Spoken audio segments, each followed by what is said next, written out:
તો વાત કરીએ અમદાવાદની તો અમદાવાદ અને ગાંધીનગરમાં રહેતા ધાણધાર રોહિત સમાજનો સામાજિક સ્નેહ મિલન સમારોહ કાર્યક્રમ યોજાયો હતો, જેમાં અમદાવાદના મોટેરા ખાતે આ કાર્યક્રમનું આયોજન કરવામાં આવ્યું હતું, જેમાં ગામડું છોડી અમદાવાદ અને ગાંધીનગર ખાતે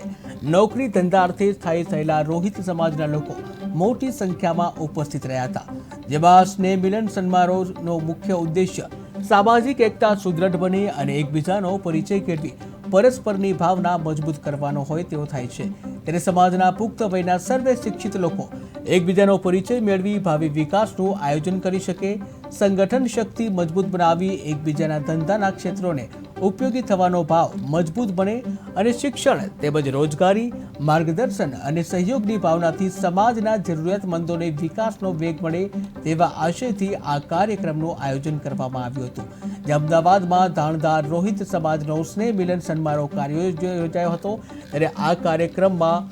જે યુવાનો પણ જોડાયા હતા, મહિલાઓ જોડાયા હતા, વડીલો પણ જોડાયા હતા, જે અમદાવાદ અને ગાંધીનગરમાં રહેતા લોકો માટે આ કાર્યક્રમ યોજાયો હતો। આ કાર્યક્રમમાં શિક્ષણ, રોજગારી, માર્ગદર્શન સહિતના અનેક મુદ્દે ચર્ચા વિચારણા કરવામાં આવી હતી। આ સાથે જ સામાજિક એકતા સુદૃઢ બને તે આશયથી આ કાર્યક્રમનું આયોજન કરવામાં આવ્યું હતું, જ્યાં જરૂરિયાતમંદોને વિકાસનો વેગ મળે તે માટેના પણ પ્રયાસો કરવામાં આવ્યા।